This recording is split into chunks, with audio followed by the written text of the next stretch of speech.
my interests have always been on kind of underdog causes. So issues that I felt were really, really important, in some cases, even life and death.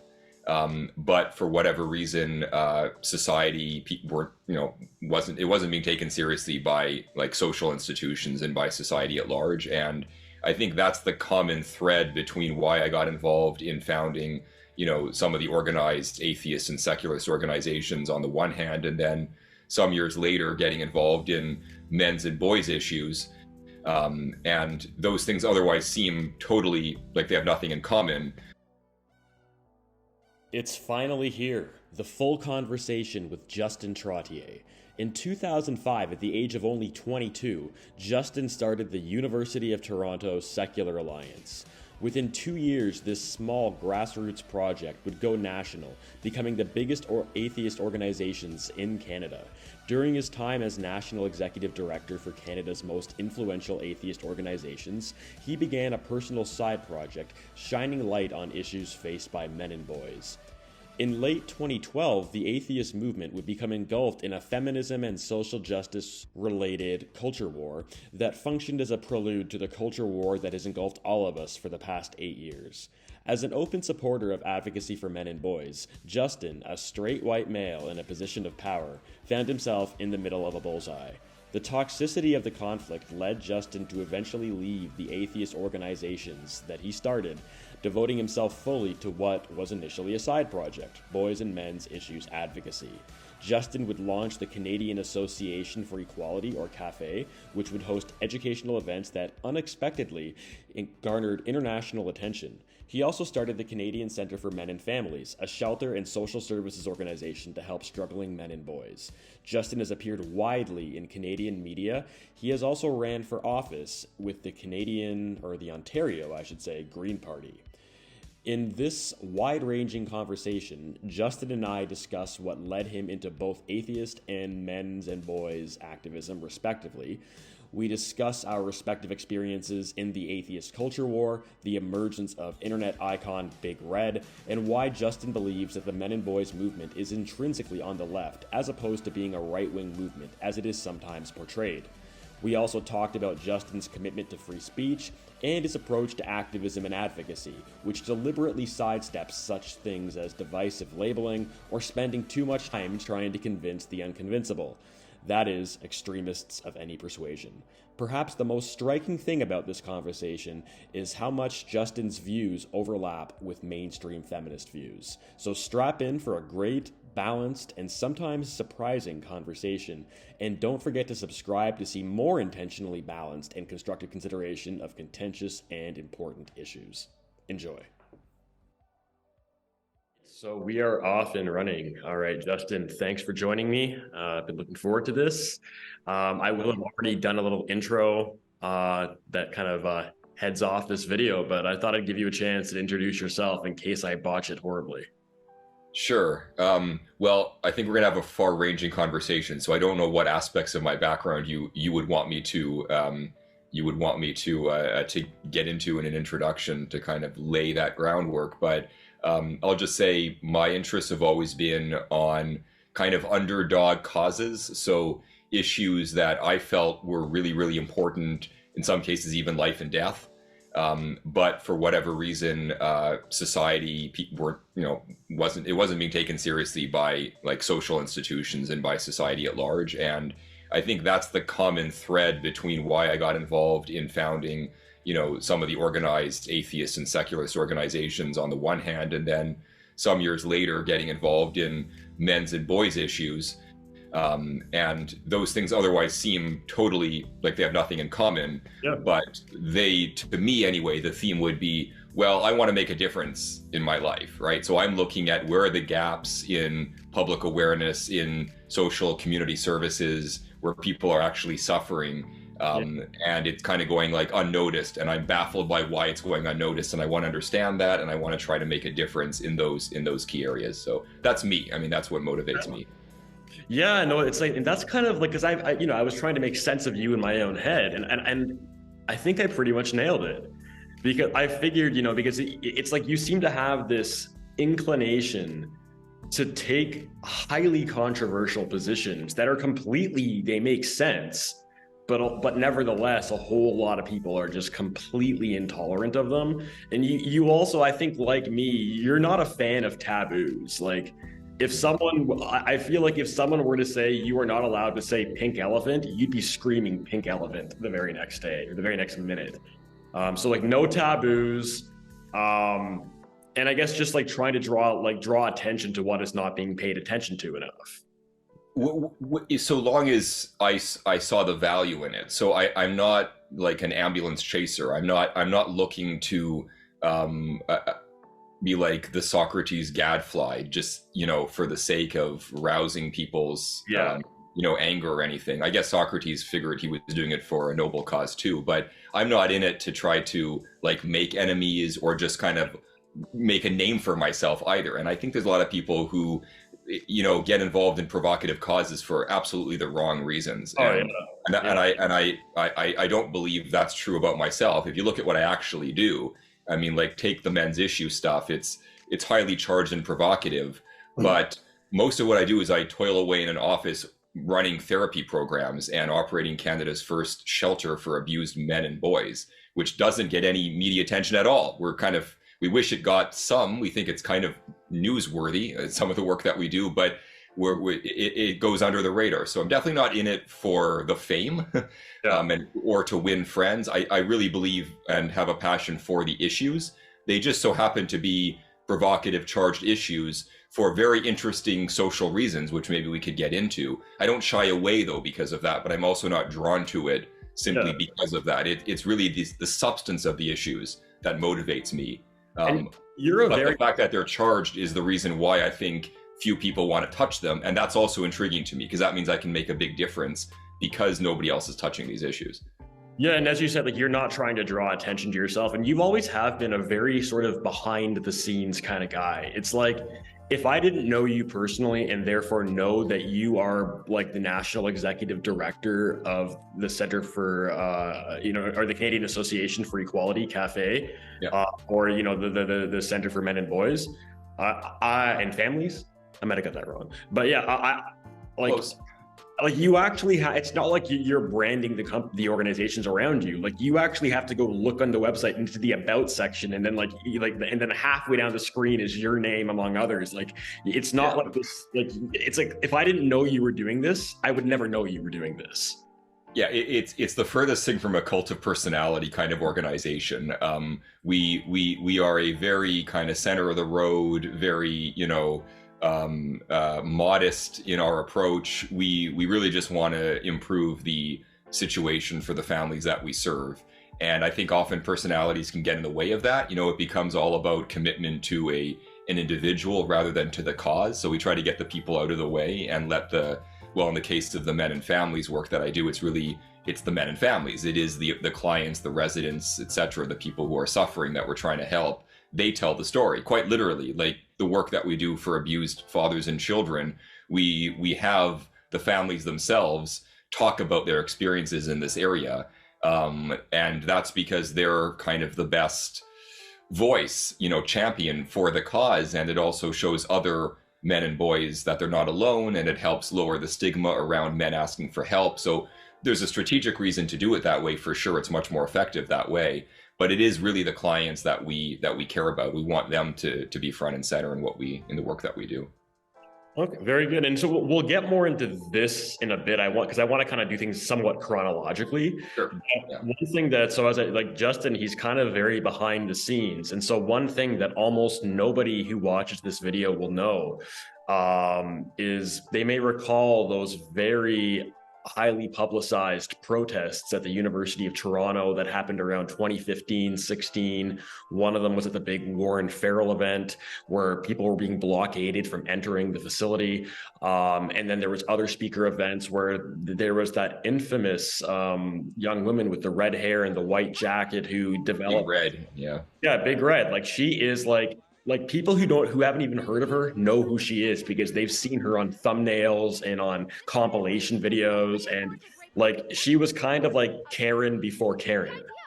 And so all this stuff happened at events that you created, you and your peers at the organizations that you were heading. Like, so it's like you're the guy that was behind all these brilliant memes and stories that just ran rampant online.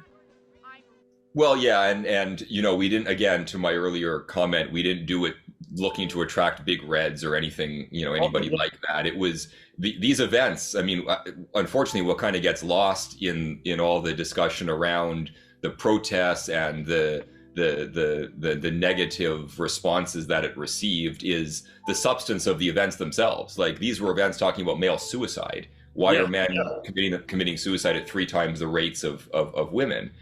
We were trying to study that problem with an eye to better understanding how we could intervene to literally save people's lives. Like, when I say these are life and death issues, that's an example, right? Okay, so lost in all the focus being on the big reds who attended the events and the protesters and some of that negative response is the substance of what was actually being discussed.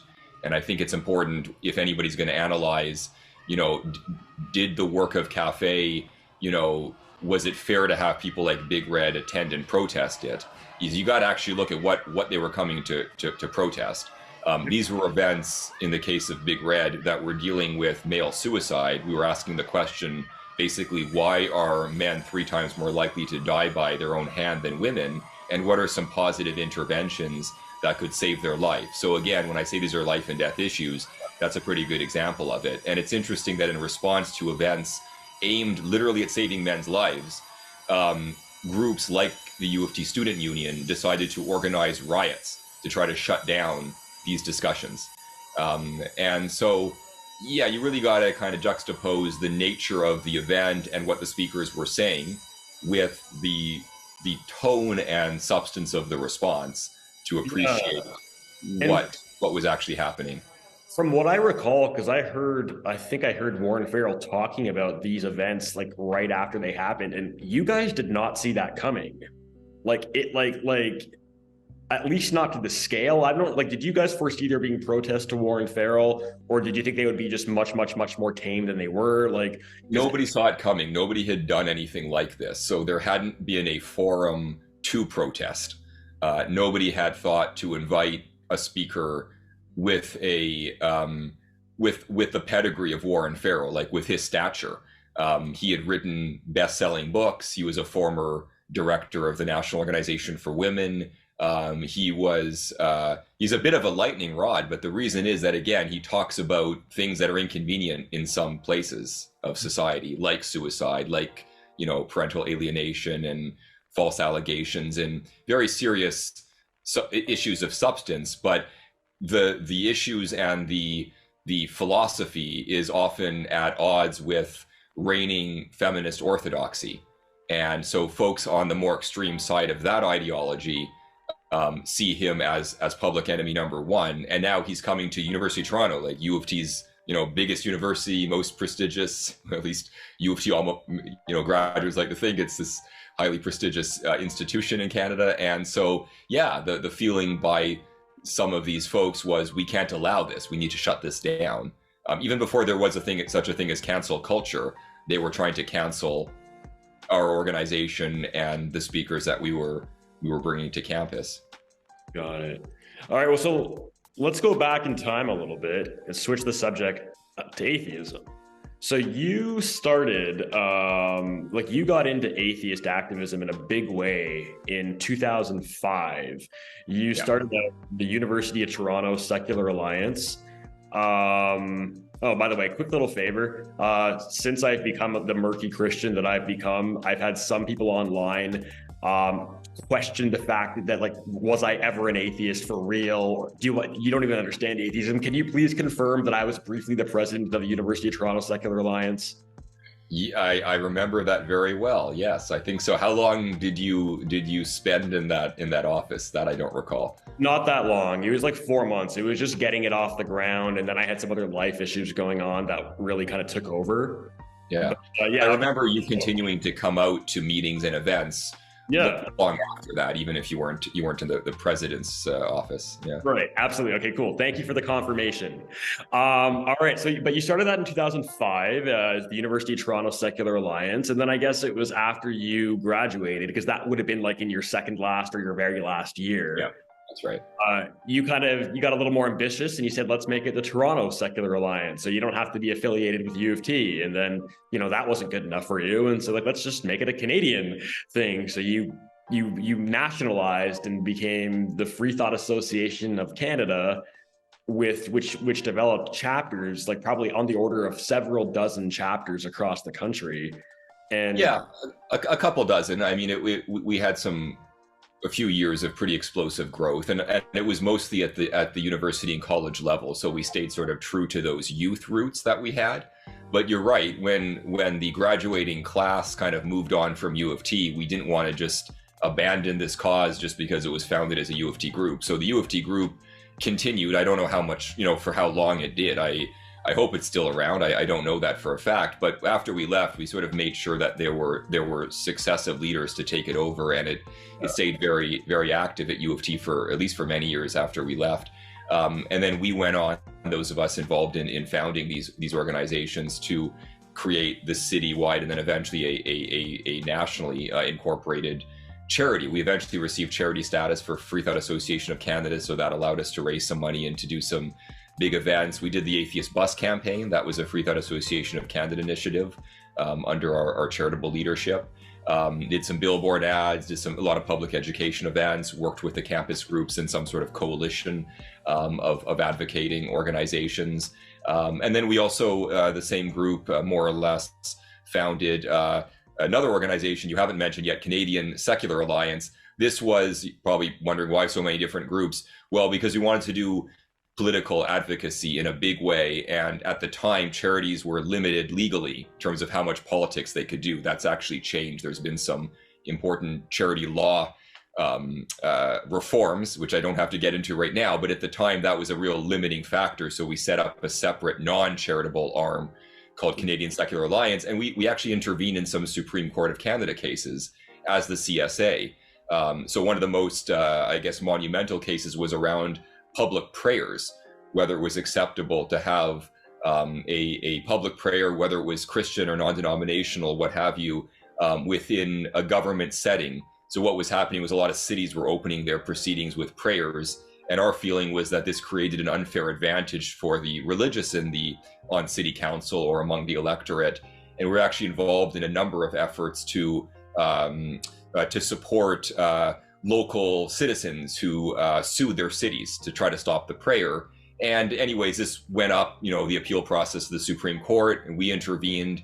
A number of other organizations did as well. Supreme Court came out with a landmark decision: no more prayers at municipal government meetings, and that's now the law of the land.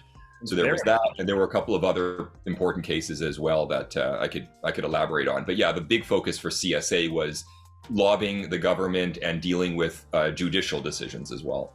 And I think so, like, I'm sure a lot of people watching this will be religious, and that might rub them the wrong way. But I guess the way I would ask them to consider it is, when you're doing like a government sanctioned public prayer, like in the Senate or in the Parliament or whatever, it kind of comes off as a national endorsement of like religion or theism. And if you're religious, that obviously doesn't bother you. But imagine if your government was to start like making it a regular thing at the head of Senate hearings, saying, we all just want to acknowledge that there is no God, and anyhow, let's get on to the proceedings. Just to show how, like, on the other foot, like, you can see how it's one of those things where I think it's just fair to keep a firm separation of church and state. But neutrality. We're not in favor of enshrining atheism any more than we want to enshrine theism or any particular religious point of view. That's right. Absolutely. And so then you also, you guys kind of sort of, I don't know, merged or whatever, became incorporated by the Center for Inquiry, which is based in the US. And to my knowledge, it was and probably still is the biggest atheist activist organization in the world. Yeah, I imagine it is. So CFI came to town as a third, a third arm in this triumvirate, maybe the best metaphor. So you had CSA focused on political work, judicial decision making, and you had FAC, which was, I think, distinguished largely in its youth vibe. So it was mostly a campus phenomenon, and it drew heavily from the younger generation. It always kind of had that energy and enthusiasm. And then CFI, Center for Inquiry, was sort of the adult in the room. It was this kind of corporatist approach to organized free thought, organized secularism, but very professional and very well connected in academia. Had a whole network of chapters all around the world. Yep. This was the organization that birthed such important projects as the Committee for Skeptical Inquiry, which Carl Sagan was a founder of, and E.O. Wilson and Isaac Asimov. So it had really like leading lights of the day who were involved in, the skeptical arm, the humanist arm, published a whole bunch of magazines. I assume they still do. I'm not as involved now, but Skeptical Inquirer is one of the leading ones, Humanist Inquirer. So there are all these magazines and publications, and it had a book publishing arm as well called Prometheus Press. So it was very involved in many different areas, probably overextended. If anything, we used to have debates about whether we're doing too many things, but the point was there was a sense of that, religion has dominated in so many spheres for so long that it needed an important antidote. It needed another perspective to be introduced into the public square in as many different modes as possible. And that's why CFI had so many different extensions. Okay. And so here's another question for you. So again, like I have my answers too as to what drove me into the same place at the time, but what motive, so it's 2005. I imagine these ideas had probably been brewing in your head for at least a year or more. What was the driving force between you saying, all right, there's not an atheist group, there needs to be an atheist group? Like what were the things that like lit the fire under you to say this needs to be done? I would say 9/11 was the most consequential catalyst for me. I remember visiting New York, I think it was 2003, on a family trip, and seeing the aftermath of the destruction of the World Trade Centers, and realizing that this was one of the outcomes of religious fundamentalism and fervent faith-based unchecked radical kind of beliefs, right? And saying to myself at the time, or to my parents I was on vacation with, that I wanted to do something to raise awareness of the dangers of religious fundamentalism and extremism, and that there was an alternative, a science and skeptical and evidence-based alternative. And this was before I knew Center for Inquiry existed, and before I imagined founding a group at U of T. The mechanism by which I was going to get involved as a professional activist wasn't yet formed in my mind, but I had a sense then that was something that I wanted to pursue. And I misspoke before. It was actually Free Inquiry was the magazine, not Humanist Inquirer. So I just wanted to correct the record on that, one of CFI's important publications. Yeah, so there was that in 2003. And then, a couple of years went by. I was an engineering student, kind of preoccupied with just graduating. But in my last year, it came back to me that I had wanted to start organizing around this. Maybe the university was a good setting to do that, seemed like the right space to be having these kinds of public debates. And then what I saw, I was actually out putting up posters for another group, an astronomy group that I was involved with. I had a lot of irons in the fire at the time. I was involved in some science events, etc. And I was putting these posters up, and I'm on the campus of Trinity College. It's a part of the University of Toronto. It's actually the Anglican College at U of T. And I saw a poster for the Trinity College Atheist Society. So an atheist society within an Anglican college at U of T. And I'm like, I got to look into this. This is really intriguing. And so I connected with the young lady who was running that, and I got involved in their group. It was a discussion group primarily, and she and I hit it off and agreed, let's take this broader than Trinity College, and that meant U of T wide, like university wide, and that was UTSA. Okay, yeah. So the 9/11 thing, like that, you were not alone in being motivated by that. Like I believe that's what drove Sam Harris to drop a lot of his neuroscience and start writing The End of Faith. Like, And Richard Dawkins has mentioned that as well. That he when had he gave his famous militant atheist speech at that academic conference or whatever. yeah. Well, I think he had wanted to talk about this for a while. Maybe he even pitched to his publisher a version of the God delusion, in the 90s, when he was already becoming well known as a science popularizer in the 90s. But the publishers apparently pushed back and said, like, the timing's not right. After 9/11, he insisted that this was a book he wanted to have see the light of day, and then it was published a few years later. So yeah, that's definitely a catalyst for many of the leaders in the movement. Yeah. You had certain visions for what you kind of wanted to accomplish with these atheist and secularist and free thought groups. Obviously, you and the organizations that you and that we were a part of were very small compared to the world at large. But considering, I remember what I was going to say. One of the big reasons why I took atheism activism very seriously was because I basically viewed religious belief as being rather stupid. And I didn't that, but that wasn't all of it. It was that we give it like this special place in society where it is like, if I make a silly point about economics, no one's under any self-restraint to point out the mistakes I'm making. But with religion, it's like this very sacred cow where it's like we tolerate bad arguments in ways that we wouldn't elsewhere. And the thing that also, like, so I didn't like that. And I also didn't like that it's almost like if we start allowing people to maintain respectability while they're making unreasonable points and we develop a habit of acting like they're reasonable, what's next? Like, it sets a dangerous precedent that we're saying it's okay. Like, we are going to tolerate and act as if unreason is not unreason, and we're going to run with that. Like, so those were some of the things I worried about. But anyhow, so how do you think society, like Canada, the US, however you want to consider that, how are we doing now compared to 2002 or so when it comes to secular issues? Like, are things, in your opinion, better now, worse, the same, or is it too hard to tell because it's so murky and you've been involved in other things? Yeah, I mean, that would be a good excuse for me to just say I've been involved in other things, and it's not untrue. But I also think we just don't have in the federal government an appetite for reintroducing faith in any way, shape, or form. It's not the politics of the day.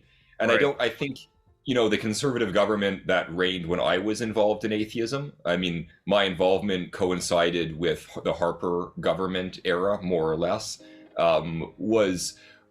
religion was kind of talked about more in the halls of power. But I don't think I'm not one of those who believe that like Harper was like a secret, conservative fundamentalist and was like looking for some kind of opportunity to insert evangelical Christianity into government. I don't believe that was ever his interest, and I don't think he thought he could ever get away with it, even if he wanted to. So there were some fellow atheists. He himself was pro-life, but he also said, it's like, yeah, we are not running on that. Like, because they knew it was a non-starter in Canada. And I remember like one time though, maybe it's because he was trying to see if he could do what Bush was doing and rally the conservative Christians in America, but do it in Canada. He I think one time started invoking religion in a speech, and he just got lampooned coast to coast in Canada. And that was the last time he did that, I believe.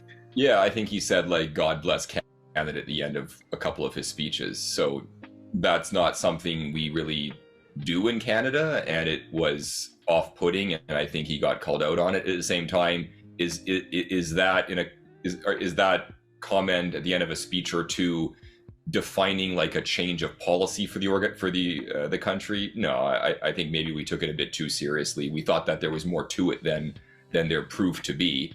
And then when the conservatives, lost power, I think to whatever extent more radically conservative evangelicals within the conservative base thought that they might have had an advantage. I think now that it's been basically reset because they've been out of power so long. So they would have a real uphill battle to try to regain any kind of influence, even within their own caucus. Never mind, infusing public policy with conservative values. So, sorry, with Christian values. So, yeah, I'm not too concerned, and we have to be ever vigilant. But no, I'm not losing a lot of sleep over it these days. Okay, so well, let's get into some of the more spicy stuff. So you're That in wasn't spicy enough. Oh no, I've got a high tolerance. I just made in sriracha, so so yeah, atheist movement. One of the things that I love talking to you about is the culture war. So our whole culture has been in this big social justice oriented culture war since around 2015 is when it really ramped up during the Trump presidential campaign. Maybe a little before that, like it had been building. And I think come like 2015, 16, 17, like a lot of people, they were just flabbergasted by what they were seeing. Whereas people like you and like me, like to us, this was just reruns. Like this is exactly like to a T what happened in the atheist community starting in late 2012 and continuing on for the next few years. Like this atheist movement, as you were saying earlier, like just the Canadian organization was popping up chapters over like dozens of them across the country. They were well attended. When we ran events at or near U of T, they would often have hundreds of people at them. Like this movement was booming. It was bustling. It was huge. And then feminism became an issue and related social justice concepts in late 2012. And the movement was utterly fractured. It was like a war for a while in there, and it has never recovered. And I feel like one person that didn't get as much attention as on paper I would have thought would have was you. Because you had, and I remember this, when I was working with you a lot at the U of T Secular Alliance and everything, you started this one of your many little side projects. First there was astronomy, and then there was you created, I think it was equalityactivism.ca or something you called your website or my blog, yes. Yeah. Right. It was a blog, and you made podcasts about issues for men and boys. And when you first did it, I was just like, huh. Okay. Like, I was like, I didn't see it coming. I didn't really care. I was just like kind of curious, if anything. And then I read your blog a little and I listened to some of your podcasting, and I'm like, oh yeah, it makes a lot of sense. And to me, I was like, that's the end of it. I'm like, oh, that's cool. Justin's got this cool other project that I never heard of. But once I thought about it for like 8 seconds, I'm like, yeah, that makes sense. And for me, that was the end of it. But it wasn't the end of it for a lot of people. And so it was the beginning. No, and I'm glad you painted the chronology, because I had never thought about quite where my work kind of positioned itself with the other things, the bigger things that were brewing. But yeah, if you look at the date, so I was getting involved in some of this activism with the blog and the podcast, etc. And it was really actually in the years just before the big blow up, 2014, 2015, and talking about things that would become right at the core of the splintering, factionalism that you're describing. Yeah. And what's cool though too is a little fun aside is that when this was all happening, like you were just like, you'd been running the national organizations for maybe about a year or two by now. You are still not even close to 30. You're in your mid-late 20s at this point, which is just like, wow. But anyhow, that's just a little aside. So then in late 2012, feminism becomes this big thing in the atheist movement. And here you are, this straight, white, male, head of the national organization who has been engaging in men's rights activism for 5 years. Like you must have had, just like your whole body must have been one big bullseye. Yeah, I would say so. And I guess I came at it pretty naively. I had imagined that just as all of us in the atheist movement were drawn to that underdog cause, atheism, we would all, not all of us, I mean, I wasn't that naive, but that there would be enough of a stomach to look at other underdog causes, like to at least give it a serious consideration, right? So when I started agitating about men's issues and saying, maybe men don't have all the power in the way we historically think that they do, I thought people would at least like be reasonable and offer reasoned critiques instead of just blowing up in response the way they did with knee-jerk reactions and such. The blog originally, I forget exactly what its tagline was, but it tried to tie together all the things I was interested in. So atheism, skepticism, and men's issues under that theme of let's talk about things that are provocative, but that are substantial issues, life and death issues, that mostly other people are not talking about. And let's find out why, there isn't an appetite for these things, and can the dialogue be opened up in the best interest of making social progress happen? Like, I was seeing it as a progressive initiative, well within the mandate of CFI and humanism and skepticism.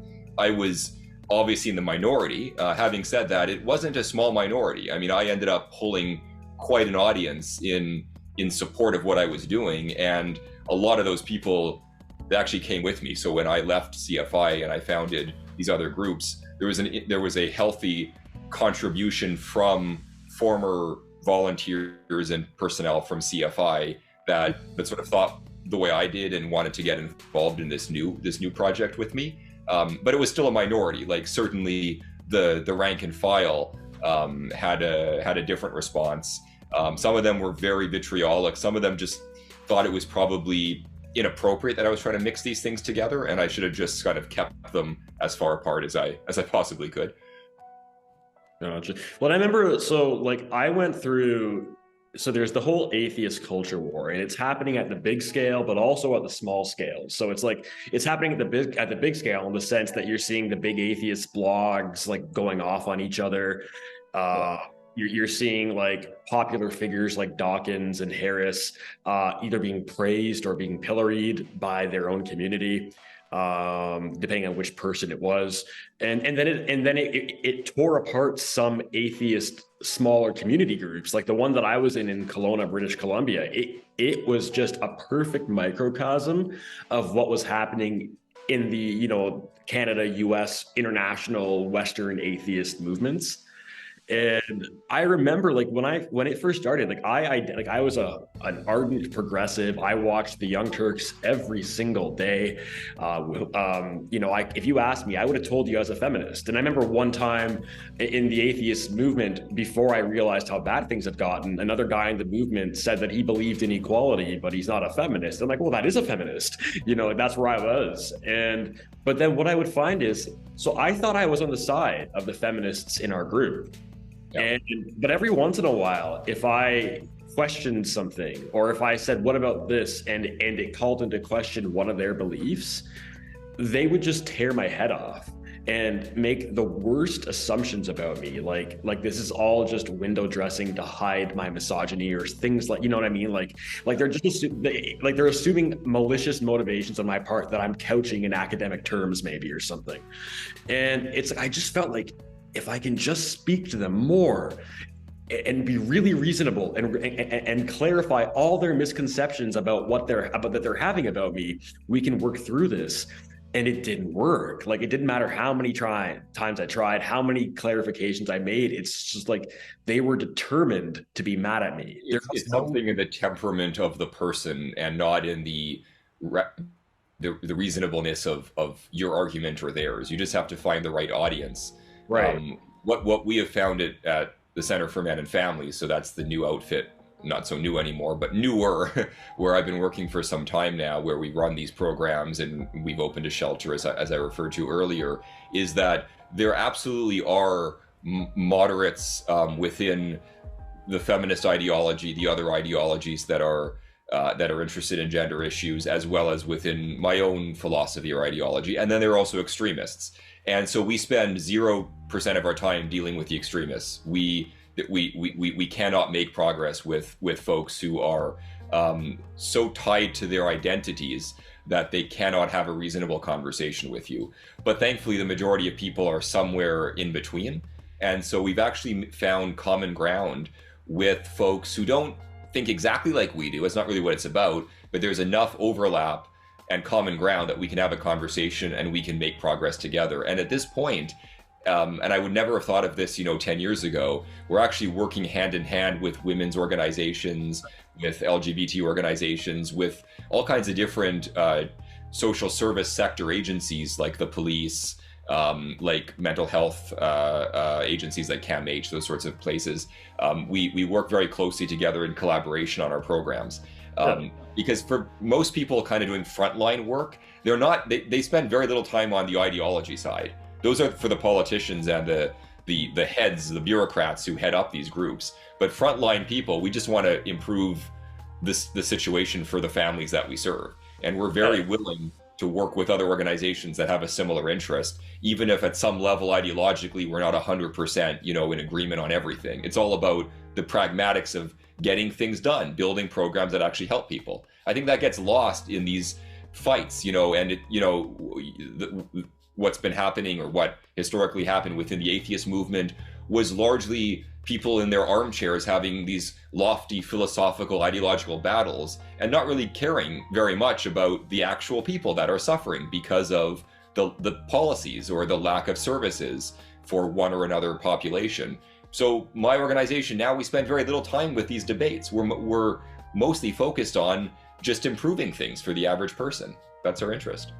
Yeah, and there's no reason why advocacy for women and girls and advocacy for men and boys, they don't need to be antagonistic. There's no like there are problems on both sides of the aisle. Some men suffer horrifically in ways that are related to them being men. Or the law surrounding the relevant laws, and ditto for women. And so it's like both sets of issues deserve attention, and they shouldn't be being pitted against each other. Like, if you're a men's rights activist, it means that you think women have no problems that matter. Of course not. In fact, it goes deeper than that. The work and this is why it's so frustrating and disappointing that we can't have more opportunities for cross-pollinating dialogue. We're finally breaking through, but it's taken a long time, and we're not quite at the point where we have the people in the positions of power and influence in the same room. But if we were, here's the agenda I would want to have with them. We have programs where the goal is to support fathers so that after family breakup, separation, divorce, a dad can step up and be more involved than fathers have historically been. That's good for women. That frees up women to go back into the workforce if they've had to leave their job. That's good for children. Research shows children do better with two involved parents, a father and a mother, or if it's a same-sex relationship, two fathers, two mothers, whatever. But more loving parents is a good thing. Everybody benefits. But we can't have that discussion, because as soon as you talk about, we operate a service for fathers, it's about fathers and children. So what, you're trying to take away children from their mothers? No, not at all. We want people to have, we want families to be stronger. And so that's where we come from. The suicide prevention work that we do. Well, do you know who's affected when a man commits suicide? The people in his life, the mothers, the fathers, the female and male family members. Their lives are, shattered by that suicide. So how is intervening so that less men take their lives? How is that taking anything from women? And so most people get this. This makes a lot of sense, and that's why finally we're breaking through. We're forming these collaborations. But at the ideological extremes, people don't want to have a discussion about the actual suffering families. For them, it's all scoring political points. You're either a men's rights activist or you're a feminist, and if you're not on our team, then we're going to try to destroy you. That's as superficial as they get. I think what the men's advocacy movement has done is they've put the idea into people's head that there are issues that men and boys have, and that issue, even just the idea of that might not have been in their head, but now that it is, they start noticing it, right? So it's like, if your 17-year-old son is being bullied extensively in high school, but it's never even occurred to you that men and boys are a special interest group. You'll just be like, Bill's having a lot of problems. Right. But then if you start noticing the broader picture, it's just there doesn't seem to be that many people that are helping him. It's like if he was a girl and he was getting bullied, he probably would have more people running to his aid. But since he's a boy, he's being laughed at for being a sissy. Just it puts the idea in your head, and then you can start noticing patterns that before you just treat it as isolated data points without any kind of a unifying way of understanding or seeing parallels between them. And that is the power of an organization like Center for Men and Families. It's also for those who are critics of it, what they see as a threat, because now the very existence of an organization like ours, and Yeah. one that's also successful and gaining attention, gaining financial support from various sources, puts the lie to the idea that the only group that's been disadvantaged has been women and girls, and that whenever men have issues, it's not, as you say, part of any kind of larger, structural problem that anybody should care about. It's their fault. It's Right. on them. That's usually how it's framed, is men Yeah. have to step up to deal with their problems. But when it's a woman who has a problem, it's a structural issue. It's a social issue. We need to build new programs and policies around that. There's Yeah. always a way in which men are seen as, in a way, it's actually kind of misogynist, because what it says is that men are more capable of solving their own problems, but a woman needs society. It used to be they needed a man. Now they need society to step in and solve their problems for them. I don't know how that's liberating to women. I really don't understand how that's seen as a female empowerment approach. The fact is, people are people. Men and women both have issues. Some of those issues are gendered. Many of those issues are not gendered. But nobody should slip through the cracks. Anybody who's dealing with, say, family violence should have a shelter that they can go to. We've opened the first shelter for abused men in Canada. So now there is at least one very modest place, but hopefully the first of many for men and boys. That's an example where you need the infrastructure, and you need the funding to do that. It can't just be the individual man who's suffering family violence. What, he's going to build a shelter for himself? No, you need Right. groups to be able to do that, right? Well, yeah, 'cause that's one thing I've noticed a lot too, and a lot of the feminism and social justice related causes.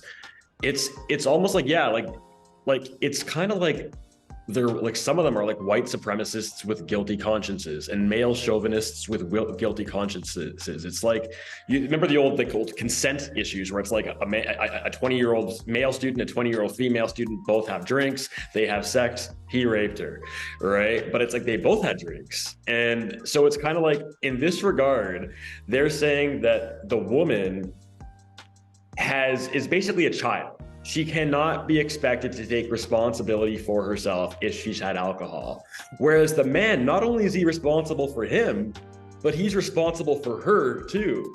So now it's like we're making her a hypo agent and turning him into a hyper agent. So it's kind of like, it's like we're framing the man as if he's a superhero, and we're framing the woman as if she's somewhere between human and house pet. How is that dignifying to women? How is that egalitarian? It's not. It's infantilizing, it's insulting, it's ridiculous. Yeah, and it's particularly interesting when you have issues where a woman is a victim of another woman, to see the response that engenders. Because on the one hand, you need to believe all women, right? But what if what the woman's telling you is that they were sexually assaulted by another woman? Which of those two do you believe? So sometimes, our commitment to looking at things through an ideological lens rather than the facts of a particular case, and seeing people as individuals, not as just members of a particular special interest group, makes it really hard to deal with the nitty gritties of a specific situation that doesn't fit neatly into that kind of box. Mm-hmm. Yep. No, absolutely. But I was gonna bring it back a little. So obviously, you've worked with Karen Strawn.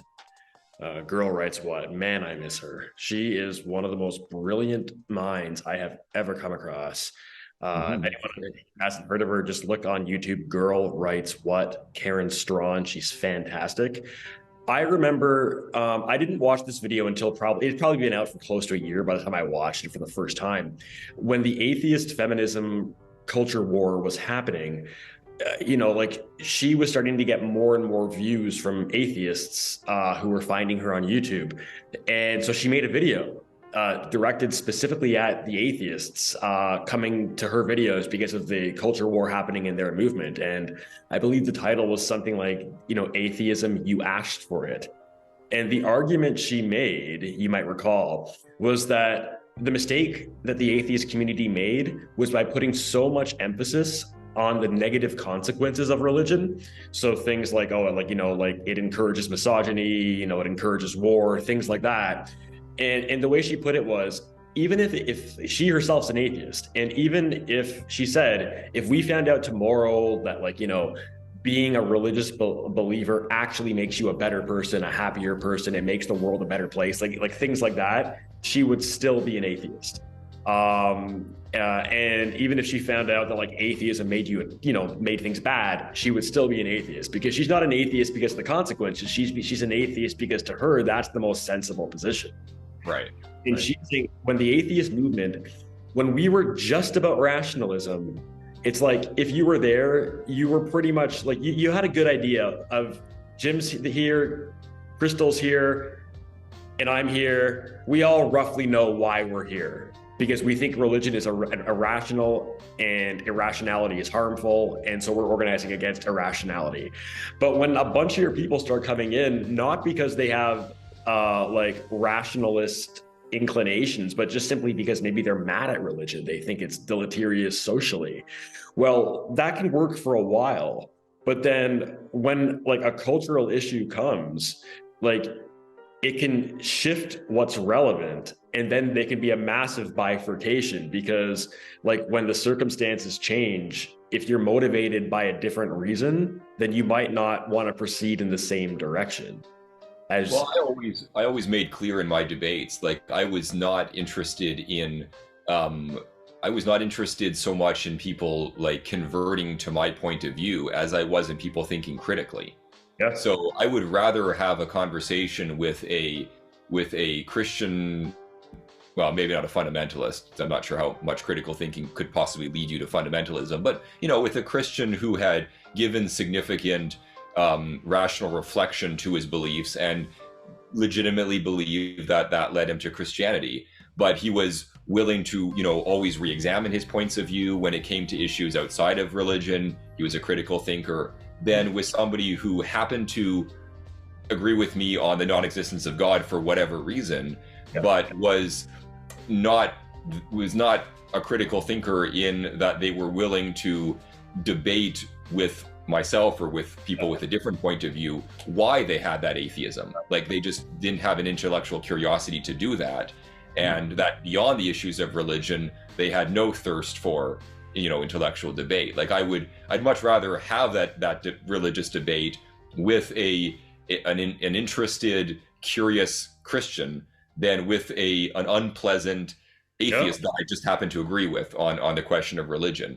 And to me, that was always the more interesting, point to the whole exercise in running an organization, was to give people opportunities for that debate, like create forums where we would foster people's intellectual curiosity, rather than like just developing a cult of atheism where we all had like, a creed or a mantra that was just being repeated about how we all agreed on whatever the set of beliefs was going to be. That would have been extremely boring. But yeah, so just to return back to the idea that you can have people that are in the same movement for not the same reasons, and how that having the different reasons, the two people might not even realize they're there for different reasons. Right, because they agree on things for different reasons, but they don't specify the reason. So each one of them maybe implicitly assumes that the other person believes what they believe for the same reasons they believe the same thing. And then if the issues change, there can be a massive bifurcation. I think a way that is going to play out again is that right now it seems like free speech is more of a thing on the right than on the left. Like, yes, there are plenty of people on the right that are not in favor of free speech. Like they say they are, but then Rod, just before you get to that, to bring us up to speed, there has been a more recent fracturing of organized humanism in Canada. So since I left, and certainly since you left, and I don't know exactly when it happened, but in the last, let's say 5 years or so, there was like a mass exodus of people from Humanist Canada. And they set up their own rival organization. I don't know a lot about it, but I know it was motivated by debates around wokeism, feminism. All of that was the lightning rod that created that splintering. So yeah, no, these issues are very alive these days, and I don't know how it's all gonna, how the dust is gonna settle. One thing I would just like tell people to be alert to is, like, right now there's a lot of talk on the right about free speech. But the thing is that not every person on the right who's doing this is going to be someone who's a free speech advocate in principle. Like a lot of them are. And there's a lot of people on the left who are like free speech absolutists or free speech, like, strict free speech people, like Kyle Kulinski of the Secular Talk's a great example of this. But like, so on the right now, there a certain segment of the pro free speech voices, they're not actually pro free speech. They just don't like that they and people that they agree with are being shut down. But if the political pendulum were to swing in the next, however many years, and then the right were to resurge into a position of cultural dominance, some of these people would have no problem engaging in their own cancel culture. And it's just like, and like likewise on the left, like I bet like, there was periods probably during the Bush years when like religion was being boosted up in the States. Maybe it was a case at some point in the past, I don't know, where the left, I guess they had to fight for free speech. And then once they got more and more of it and the left became dominant in like universities, Silicon Valley, mainstream media, all that stuff, Hollywood, some of those people on the left that maybe 10 years ago would have been free speech activists now are the cancel culture people. Oh, for sure. I mean, look at Trump's alternative to Twitter. What is it called? Truth Social, I think. Like Truth Social will block you if you say something critical about Donald Trump. So exactly. There's no like I've yet to find a beacon of free speech on either the left or the right who's like stuck to his guns in terms of being consistent on examples from the other side, from the ideology that they don't agree with. Do you have any good examples of that? Do you mean politicians in particular, or could it be media figures and commentators and pundits? Yeah, no, I'm talking about anybody with like a major audience. So on social media influencers, YouTubers. Yeah, on the left, I would point to Kyle Kulinski and Jimmy Dore as two. On the right, I think Ben Shapiro's a good one. Jordan Peterson's another one. I'm iffy about him because of his stance on like Elliot Ellen Page. Right. But so I don't know, but like Ben Shapiro certainly. So yeah, they're there. They're there. But yeah, then there are the hypocrites like, like Pillow Guy or whatever, Mike Pillow, like Lindell or whatever, and Trump.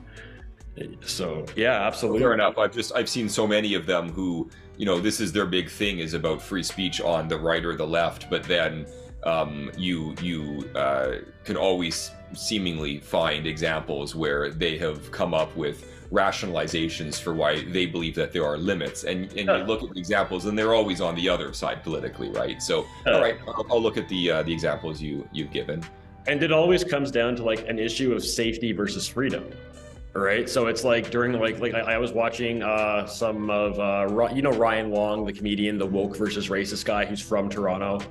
Okay. Oh, this guy's amazing. He did an interview with Michaela Peterson, within the past year. And he talked about how he was watching back some old footage of Bill O'Reilly from the early 2000s. And basically, and I totally believe this, he was saying the exact same kind of things that people on the cancel culture left today are saying, and he's saying the same things for either the same or very similar reasons. And it all comes down to you enacting your freedom in this way is making it unsafe for the children or for minorities or for women, but it's a freedom versus safety thing. And it's it happens on the left and it happens on the right. Yeah.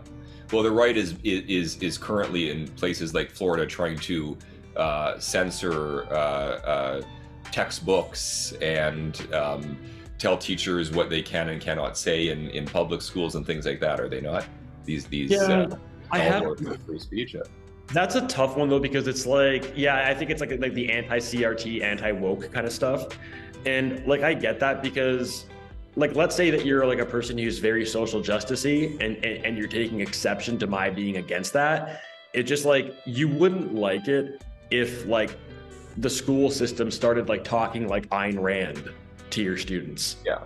You know, Yeah. you wouldn't like it if like, you know, Christianity was infused throughout the curriculum. And so like maybe we should keep these like kind of like, yeah, like it doesn't have to be just reading, writing, and arithmetic. You know, we can add fitness, we can add second languages, we can, you know, we can do, but it's like let's keep the like the culture war out of the What classroom. about teaching like the history of slavery? Like it seems that there's even efforts to pretend like that wasn't a part of the U.S. historical experience, right? I'm I not don't know. I mean, I readily admit I've not looked at this in uh, depth, but reports that's seem not to be that. my impression, and I could be wrong, like I haven't paid that much attention, but my impression is it's not that they don't want, like the people on the right, they don't not want slavery taught. They just don't want it to be all like 1619 project where it's like totally misleading and highly politically slanted. Like the same reason why, like, you know, a person on the left wouldn't want some important historical story told from the perspective that was explicitly and clearly right wing. Yeah, yeah.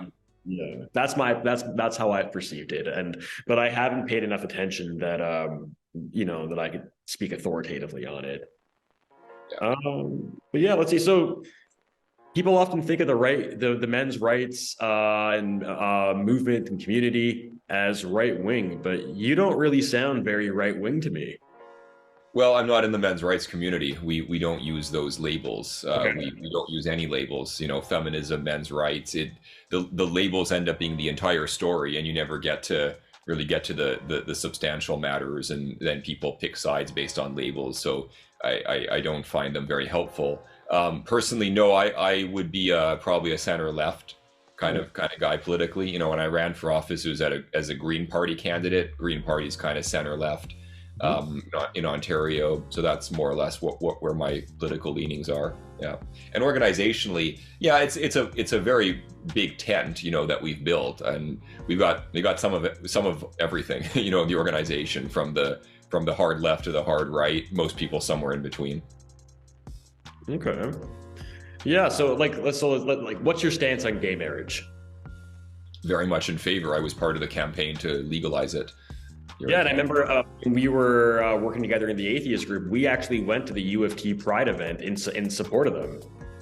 Oh yeah, I've walked in many pride parades under lots of banners. Free Thought Association, CFI, even Canadian Association for Equality. Before we were asked to not come back to Pride, it's a whole other story. But we did walk in a number of pride parades and would have continued to do so had we been given, you know, permission to do that.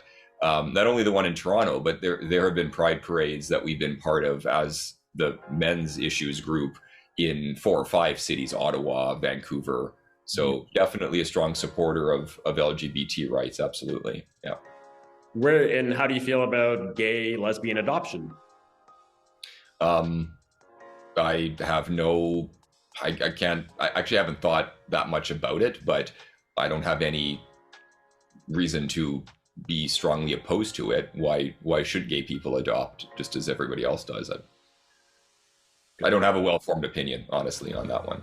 Fair enough. But yeah. So you don't seem very right wing. I'm just trying to help dispel that myth that if you care about men, you're on the right. And actually, I didn't watch this, but I heard that Vosh, the popular leftist YouTuber, he pointed out that like a big part of the reason why people that are interested in like men's and boys issues are on the right is because the right is the only side of the political ledger that's talking to them like they matter and like they're not like, you know, detestable. Yeah, I've heard that too. I mean, my own inclination is that some of the time the right wing has an attraction to men's issues simply because they see it as being opposite to feminism, and they know that feminism is on the left. So it's more like the enemy of my enemy is my friend than a genuine interest in men's issues because they want to improve the lives of boys and men, which is what I'm interested in, right? So I don't know. My feeling is like I don't think the left or the right either. I don't think our issues have a natural home right now in modern leftist or rightist politics, but I think intrinsically they belong in the left. I think what we're trying to do is very subversive, actually.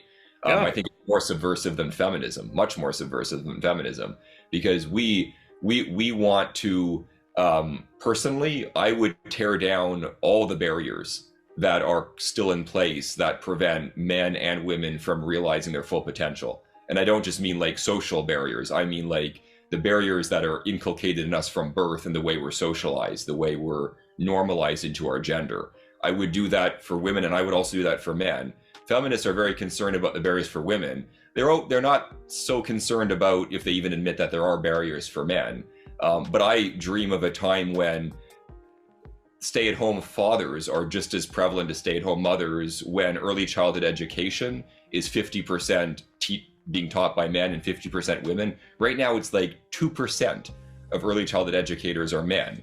I know, because as a father, I was looking for a preschool where my daughter would have both men and women as teachers. I think it's very important that young people, really young people, I mean like toddlers, see both men and women as positive role models, both at home and in society at large. And I think it's just unthinkable that we have no interest in trying to recruit men into teaching or early childhood education where they're desperately needed. So I'd like to see those barriers be lifted as well, just as we're lifting barriers that prevent women from going into, say, the STEM professions. I think it should be just as important to get men into teaching, early childhood education, nursing, social services. I work in social services, very female dominated.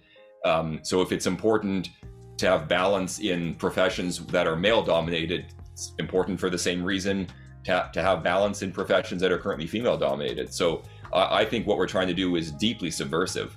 And I just wish feminism was as subversive as we are. Right. And it's like, if you take the feminist definition of equality, but like you take away the emphasis on one sex and just say, we want both sides to be equal, like what you're saying is just right down Broadway. Like that is like, that would offend any feminists is just mind boggling. Like it's so innocuous, I think. Yeah. And it's just crazy that you have to go and constantly have to re-explain yourself because people just keep on assuming the worst about anyone who thinks the kind of the ways you do, because there's nothing wrong with what you just said and a lot and everything right with it. Yeah, well, thank you. I wouldn't paint movements with too broad a brush. I'm really talking about like the extremists, that I've said before. I have no interest in having anything to do with whether they're extremists on the men's side or on the women's side. I don't even want to look at it as a side. Like I want to find common ground. Our focus is on fulfilling gaps in services for boys and men, because there are a lot of gaps there. Because just, Google, a search for any kind of service that you can readily find for women, and I bet wherever you are, it's probably not existent for men or in limited supply. And that's what we're trying to do something about. And that's why the focus is on men and boys, not because one gender is intrinsically more worthy than the other. But as I said, I think in the very beginning of our conversation, I want to make the most difference I can with my life. The way to do that isn't to just create another group, the 1001, iteration of a group that already exists. It's to create a group in an area that has absolutely nothing right now, but where people are desperately needing those programs and services. And that's men and boys right now. And that's why I'm proud to do that kind of work. Okay. So I know that it's 2 hours later where you are, so we should probably wrap up soon, but I just want to do two more things first. So going back to the atheist side of things, first off, and feel free to decline this, but do you have any interesting stories about what you went through during the culture war? Because as we kind of agreed to, you did have a bit of a huge bullseye on you, given that you were by that point 5 years in to actively engaging in advocacy for men and boys. Well, I was probably terminated on account of it. My removal from CFI was complicated and somewhat ambiguous, but it came as the culmination of a couple of years of tension around my interest in the issues that I would go on to deal with professionally with Center for Men and Families. So the timing of that is very suggestive that that's what was really going on behind the scenes. So it probably cost me a job. Now that's complicated and we don't have time to get into it. I ultimately did prevail and kind of reasserted myself at CFI. And then a couple years later, I went out on my own terms and made sure that the organization had a healthy sort of succession plan, which it did not have when I was summarily dismissed.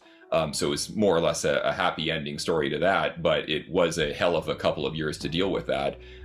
So yeah, personally, that's how it affected me on a professional level.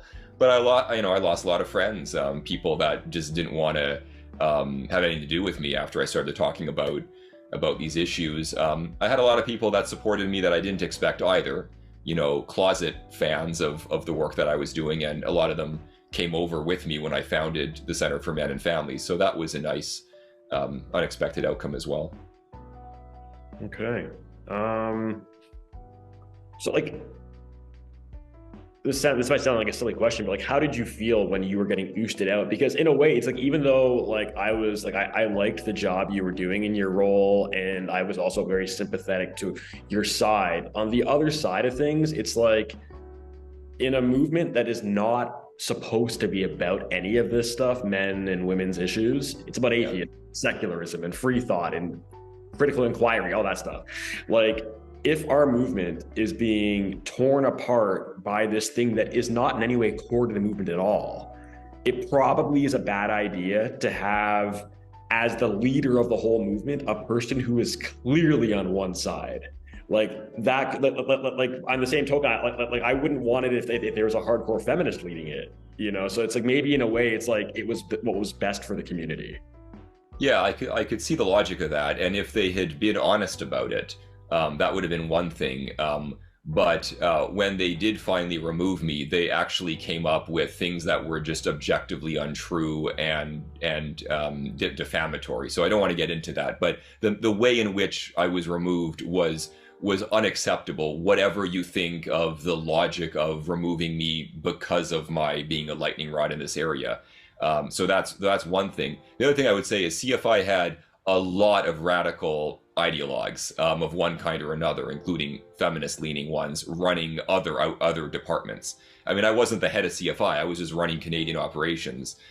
There were people running like other major branches that were much stauncher in their points of view, only they were politically correct, but they were radical as I see it, right? But they were on the politically correct side, and they were bringing this into CFI. Like, they were having events and whole campaigns.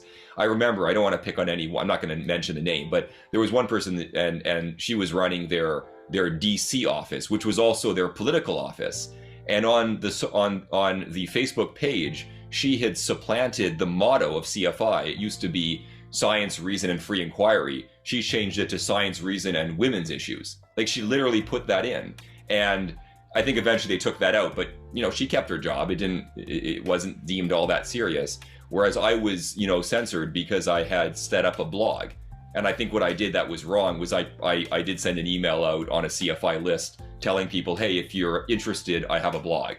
And they said, no, that was a misuse of our resources. Okay, fine. So you tap me on the wrist and I don't do that again. But the way the line that I might have gone over, it's like, it would pale in comparison to lines that other people had gone over. But, they had the right ideology. I had the wrong one. So I got treated quite a bit different. I would have been fine if they had said, we want to focus on our core mandate, which is science, reason, and not women's issues, but freedom of inquiry.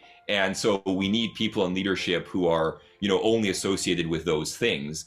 And we're going to clean house. We're going to get rid of all of you guys who have just, tarnished your reputation because you've gone off in all these other directions, and just do it, in a fair and consistent way, or maybe warned us in advance not to get involved in this stuff. So we could have known if we chose to, put our heads up and associate with these undesirable issues, then we should have seen it coming, right? But they didn't do it in either of those ways. They did it in a very, in my opinion, kind of inconsistent way, targeting somebody because they had a politically inconvenient point of view, all the while being a freedom of inquiry organization. It just didn't look very good on them.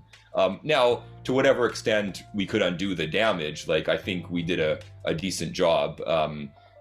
As I said, I was able to return to my position and sort of finish my work in a way that I could exit gracefully, make sure that we had a succession plan so the organization would continue to thrive after I was gone. and really just try to set things up so the organization was in good shape. But it was a difficult period, personally and professionally, for sure. Yeah, last comment on that. I think if I recall correctly, correct me if I'm wrong, when you had your Men and Boys Issues blog, I feel like I remember on it that you clearly stated in your bio section about you that what you're doing on this website has nothing to do with CFI or Free Thought Association of Canada. It's just your opinions. It does not reflect them. I feel like you had some kind of a statement that way. Yeah, I'm sure I did. I think I would have put that on anything I was doing that was like public facing, but not a CFI, sanctioned activity. So yeah, I'm sure I did that. But to your point, they would have had a right to say, well, you're in a position of importance, and you're also, I mean, I was on in the media all the time, representing the movement and CFI, that they would want somebody who was like the embodiment of all that is the organization and nothing more, right? And so your point's well taken. But again, I would say do that in a fair and consistent way, and give people advance notice. And it should be transparent. I mean, all organizations should, at least internally, make their decision-making process transparent to their membership.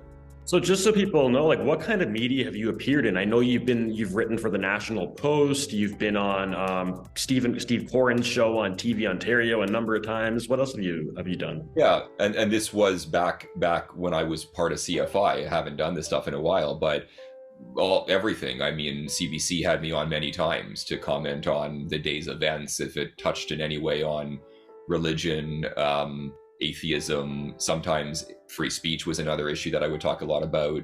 Obviously, when we did the atheist bus campaign, that was all over the place. I mean, we were on radio 50 or 60 times talking about that.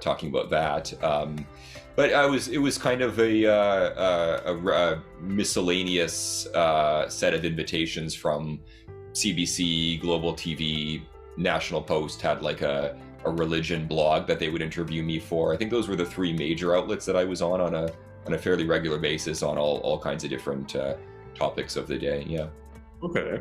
All right. Last thing, and then I'll let you go. And if this is too broad of a question, maybe we can talk about it next time if you want to do this again. But so I started going to church in July 2021 as an atheist, and I had no intention of ever converting, never thought it would happen.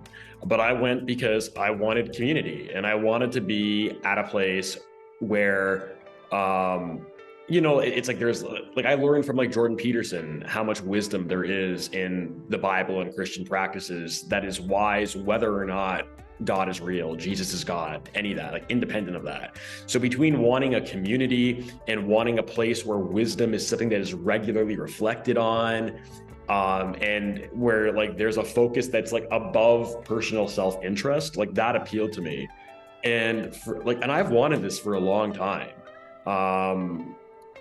But it just doesn't really exist outside of religion. Like, it's like there's religion, and then there's like the sort of towns that don't really represent most people anymore, the kind of places where like there's small towns and you're born there, you live there, and you die there. And so you actually like know everyone in town. Like, that's rare, but that would be another way to have this kind of community. And then actually having a really tight family that you can there you can have it, because then it's like you either have God and the community above you, or you have the town and your family above you, or you have your family above you. So it's like you matter, but like there are things beyond you that you care about, and then you can talk to the elders and get wisdom and support. Like, why is that so hard to find in atheist communities? It reminds me, I was just talking to my wife about this. So her parents are of Chinese descent, and when they came over here from China, like they're atheists actually, but what did they do to find like their Chinese community in Toronto? Immediately went to the local church because that was like the one place where folks of a similar kind of cultural background, whatever their religion actually was, would congregate and have opportunities to socialize. So it's a powerful force. I don't know that I have like a good answer for how to replace that. I mean, with CFI, the hope was we don't want to replace like one cult with another. we don't want to just do everything that's done in a religious setting, but do it in the name of atheism. That would be perverse. But we do want to give some of what religion does right. We want to strip it of the irrational elements, you know, right, the faith-based elements, and still have an opportunity for intellectual engagement, community building, benevolent work, charitable work, you know, for the community. And we did a little bit of all those things in CFI. I think CFI had a good thing going. I think it could have thrived. I think it could have become, I think for a while it was a worthy, you know, rival, if you will, to organized religion, although coming at it from a very different, you know, stylistic place.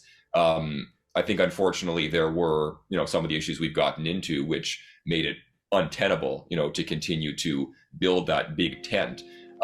Maybe the one thing religion has that is its strength is, at the end of the day, there is a creed, right? So you don't have, well, and religion has that fracturing as well, right? But at least the people who stick to your particular denomination have agreed on some core set of creed-based, you know, claims or statements.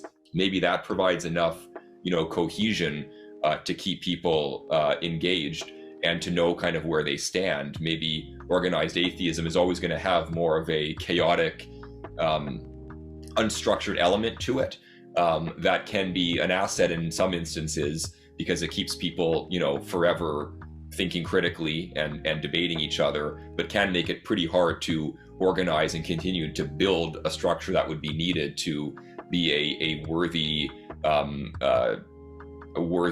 competitor to organized religion. It's like in atheism, it's like you're primarily organizing on behalf of what you're against, not what you're for. And there's an exception, but it's a funny exception. It's like you're against unreason. You're against either religion, or you're against religion having any impact on society, you know, like, so so you're against breaches of secularism. The one thing that I guess we could say we'd be for, like when I was an atheist, is reason. But here's the problem: is none of these feminists that we've had disagreements with think they're being unreasonable. They think we're the idiots. They think we're the morons. Yeah. Religion tends to have a set of common beliefs, whereas atheism has, at its best, a common methodology. But the methodology may not be enough to offer substantial common ground to hold people together.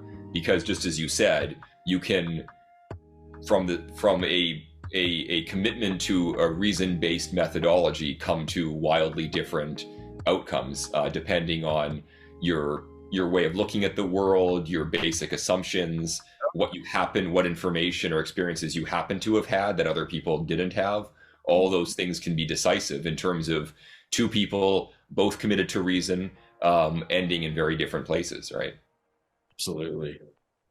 All right, man. Well, it is 10:40 your time. So I just wanted to thank you for doing this with me. It was great. Do you have any last parting words? Any web links you want to drop to get people who are curious about what you and your organizations are doing? They can come check you out. Sure. Yeah, we've got a couple websites. So menandfamilies.org is where you want to go if you're looking for support and services. That's where all of our programs are described. And then equalitycanada.com is more the public education site. So getting more informed about men's issues and the work that we do. You can go there. So Men and Families or Equality Canada. Yeah. Those places. Awesome. All right, Justin. Well, it's been a lot of fun.